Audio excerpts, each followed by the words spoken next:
Hello, my name is Max, and this is my first YouTube video pretty much ever made and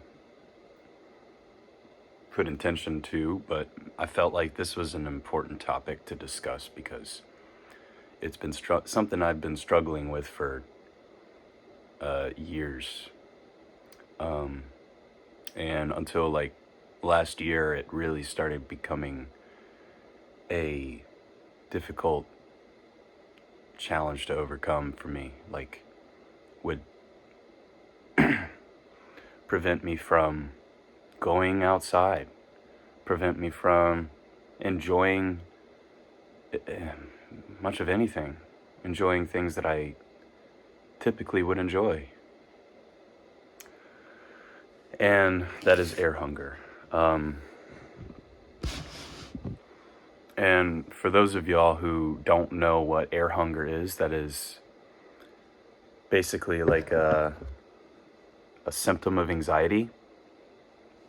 And it can kind of happen without you realizing it's happening. But essentially, it's this feeling of anxiety coupled with dissociation, coupled with whatever is causing that air hunger. But one consistent factor is that it is coming from primarily anxiety. Now, how that comes into fruition, what that looks like, how that started, that can be different from case to case and really could vary. But again, the core element is just anxiety. And now, the question, how do we go about addressing air hunger?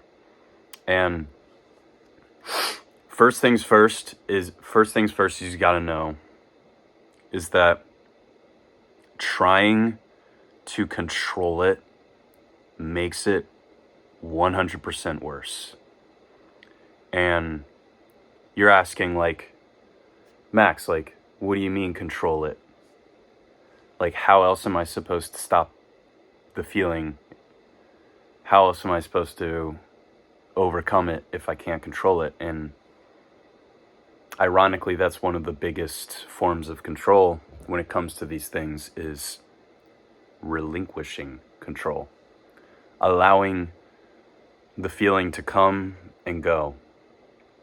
Me personally, what I struggle with when I have these symptoms is when I feel anxious is I will immediately, I notice like I might hold my breath, my chest becomes tight, my stomach becomes tight, my shoulders rise up, and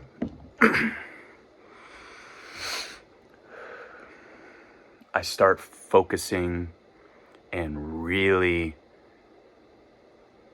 all my attention goes towards trying to get that perfect breath, because it feels like I can't get enough air in, when in reality I have too much air in my lungs. And that's actually what causes air hunger, is this over consumption of oxygen and under I don't know the word for expelling is, but if you have too much air you're holding in your lungs, like hot air, like CO2, that's primarily what's causing this. And when I get anxious, when I get in these air hunger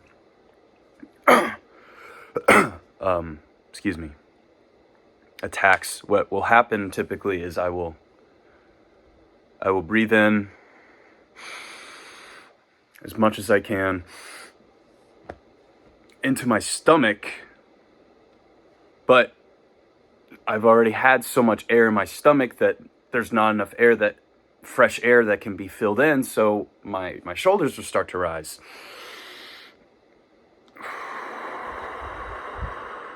And then I breathe out, but I don't allow myself to fully breathe out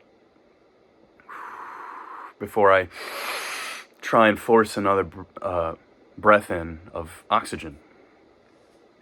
And that is the mistake that's causing me to continue the cycle of anxiety. And so what I would recommend and what works for me personally is when I'm having one of these attacks is to first notice it come up, notice it come up, notice where you're feeling the tightness in your body, shoulders, chest, back, stomach, neck. For me, it's one of all of them or all of them at once. Focus as much as you can on relaxing those muscles. And I know it sounds hard, focus on relaxing. It sounds like impossible to do, but with time and believing that you can let go and that you can get through this moment, you will. Because I'm speaking from experience here.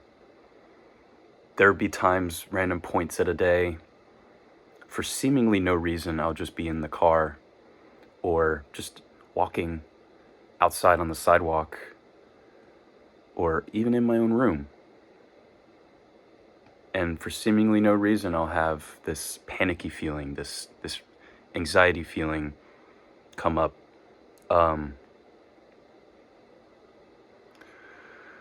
And so one of my main symptoms is air hunger.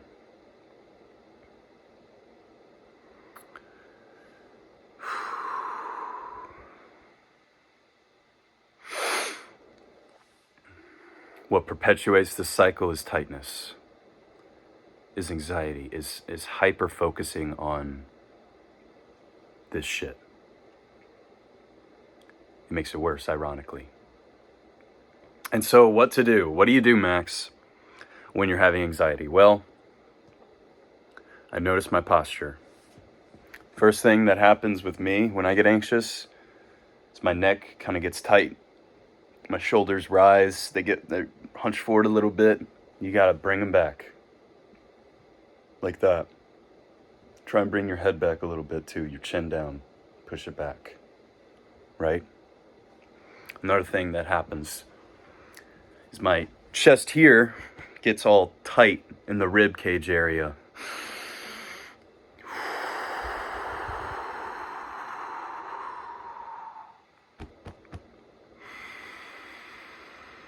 And you really want to open that, allow that to expand.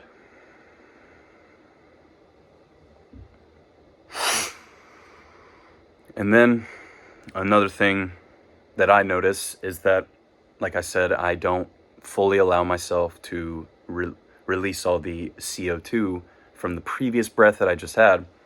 So what I do is when I get an inhale, breathe, release,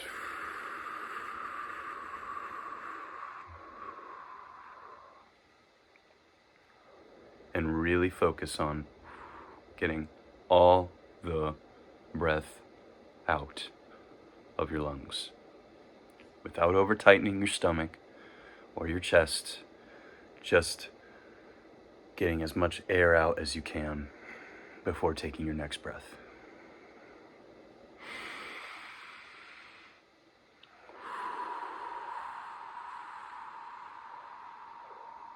And what helps me to get all the air out is to hum, sort of.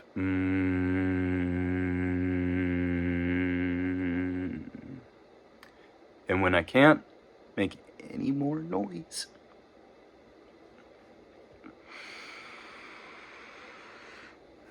is when I breathe through my gut. And I find that this really helps me out, and it might help you, and I really hope it does. If there's anything else that I missed or anything else that I can brush on, please let me know in the comments. Appreciate you. Have a good one, and good luck.